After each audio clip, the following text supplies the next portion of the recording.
Coming off of one of the most devastating losses in Blue Jays history, many fans are wondering what the Jays need to do in the offseason to become a true World Series contender. So in this video, I'm going to break down one thing that the Blue Jays need to do in order to fix their team and become a true contender in the upcoming season. So let's get right into it.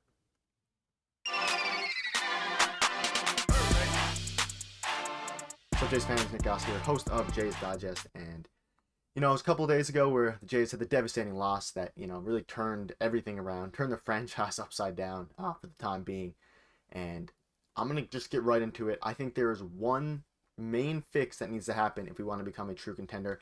Of course, there's other things that need to be done, but I'm going to break down the one main thing I think needs to be addressed in the offseason by Ross Atkins. So let's get right into it. It is the bullpen.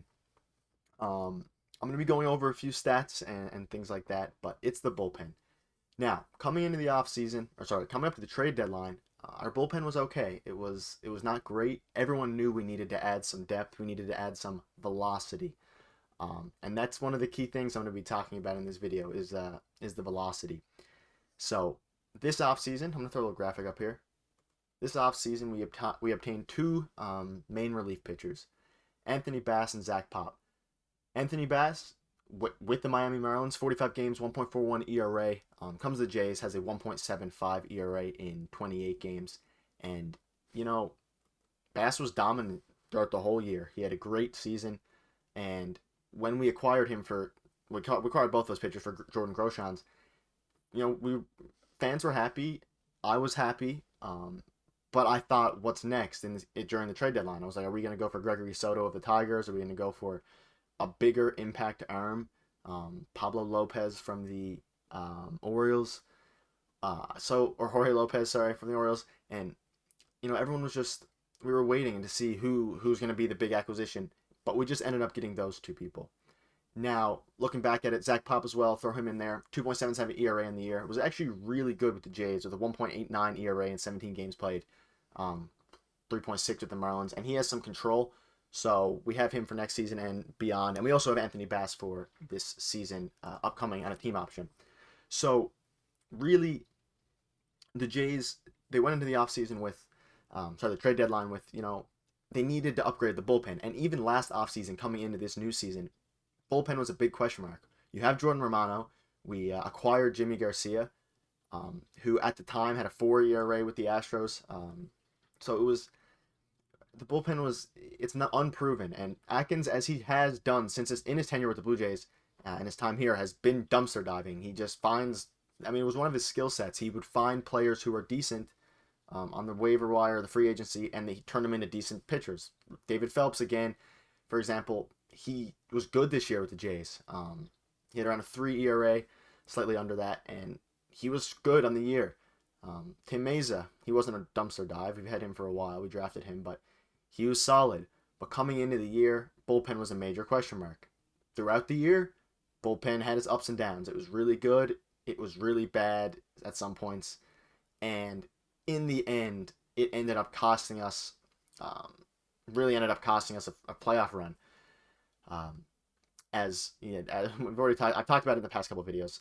Anthony Bass gave up 3 runs. Romano gave up 2 runs. But I'm going to break down the most important thing right now coming in the offseason is Ross Atkins needs to trade for for really established pitchers who have velocity, because we don't have any velocity in our pen. We have Jordan Romano, who throws pretty good gas. He throws like 98, 97, 99. We have Zach Pop, who he's a sinker baller. Zach Pop is not a strikeout. We need more strikeouts as well, but he's more of like a sinker baller, ground ball type pitcher. He's like Adam Simmer, but way faster velocity. He's not giving us swing and miss, which is what we need. So Romano's really the only one with major velocity. Jimmy Garcia hovers around 95, 96. So popping up this graphic here. So this is the Baseball Savant.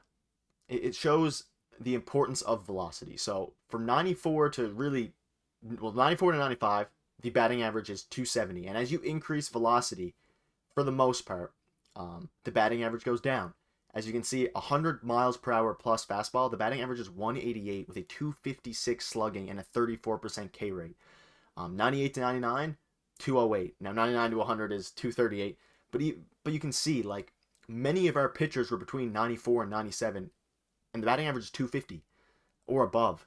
From 97 to really 100, it's much lower, especially with 98 to 99.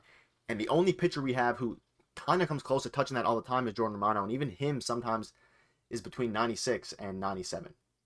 So just looking at this, of course we need more strikeouts. As well as strikeouts it's key. You really need strikeout pitchers. Anthony Bass is a solid strikeout pitcher. He's not great, he's solid. Our best strikeout pitcher is Trevor Richards, who throws 92, but he has a nasty changeup. But Anthony Bass, we brought him in. I guess maybe Ross Atkins brought him in to be the strikeout guy, but he throws fairly fast, like 94, I believe 95, but touches 96. But it's just we didn't bring in enough pitching in the trade deadline to go far. Bullpen is one of the most important things for a postseason roster and a team that wants to go deep into the postseason. It may not be talked about enough. Sure, I know Jays fans have talked about it a lot, but Ross Atkins did not address it. He just simply didn't address it. And if we want to continue to contend, we need to have a good bullpen. And again, I'll pop this up one more time. If you look at this, we have no one who throws 100 miles per hour consistently. Now, obviously, it's hard to do. It's hard to find players who throw 100 all the time, or hard to find dumpster dive players who throw 100, which is why we need to trade for an established arm that throws 100. Is it easier said than done?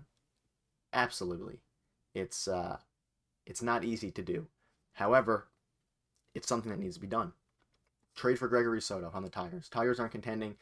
I don't know what the price was in the trade deadline, but he's a lefty who throws absolute gas, 100, 102.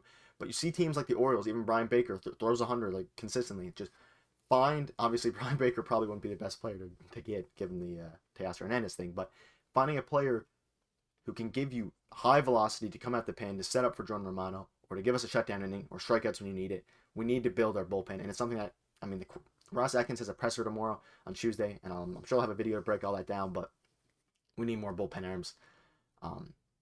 You can't continue to go with mediocre bullpens. If you look across the MLB, bullpens that have the lowest ERA are the Astros. The Astros have the lowest ERA out of any bullpen, and then you have the Dodgers. They're all high twos. The Jays set at a 3.77 ERA on the year on their bullpen, and they were like middle of the pack. But the Houston Astros, even the Mariners had a great bullpen. The Dodgers, all those teams have great bullpens, and it really, especially in the playoffs, you can get by with a dumpster dive, mediocre bullpen in the regular season, but once the playoffs hit, you need shutdown arms, and we saw that clear and cut on the Blue Jays 3 days ago in Game 2. Obviously, a bunch of unfortunate things happened during that game, but we had an 8-1 lead, and we brought Tim Mesa in. Whether you guys think it's the right decision, by John Snyder to take out Gausman, it probably wasn't. It was not the right decision. But you should be able to have a bullpen, even given the bases loaded 2 outs. You hand it off to your bullpen, and they should be able to shut it down. I don't blame Romano. Bass, he was great for us. We're going to bring him back next year on the team option, but he had a horrible, nightmarish game out of the bullpen. And he was our big acquisition of the trade deadline, and he ended up just partially costing us the game. Zach Pop had a good year with the Jays. He's young. I have faith in him. But like 3 acquisitions at the deadline were Mitch White, who turned out to be disastrous for now. He might have potential. Zach Pop and Anthony Bass. I don't have much faith in Mitch White, but maybe, I do have some faith in Mitch White. But our 3 major acquisitions, was Bass and Pop, who we gave up Jordan Groshans, who was an infield prospect. I'm not mad at that. I'm mad at the fact we didn't do more. It's time. Bullpen is a very volatile thing. We could get a bullpen arm like Edwin. If you look at Edwin Diaz, he had a year with the Mets where he had a horrible ERA, high 4s, high 4s, low 5s, and now he's probably the best closer in baseball. Josh Hader had the year this year, who most dominant closer I've seen in a while. Boom, has a bad year, but then bounced back towards the and now in the playoffs yesterday, he gave up no runs. But the bullpen is very volatile, and it's hard to I know it's hard to predict, but at some point you have to pay and get an established piece, and if it backfires, it backfires. We need to overpay for pieces now. Our young core is only going to get more expensive. We have Teoscar, we have tons of people to re-sign. We have people to extend, and before that kicks in I believe 2024, we need to start paying now for pieces. Overpay for a couple of established MLB relievers. overpaid for some left-handed bats, but I'm going to break down some other things that need to be fixed in the offseason. Of course, over the offseason, we have lots of time left for that, but the main thing is the bullpen. That is the main issue that we encountered this year, and it just needs to, Atkins needs to address it. Atkins and Shapiro, they need to find or trade for a established bullpen and build on the one we have now, which isn't horrible, but it needs to become more elite. So I hope you guys did enjoy the video. We are on the road to 1K subscribers, so make sure you hit the subscribe button if you did enjoy. Look forward to lots more content, lots of videos coming up soon, and take it easy. Cheers.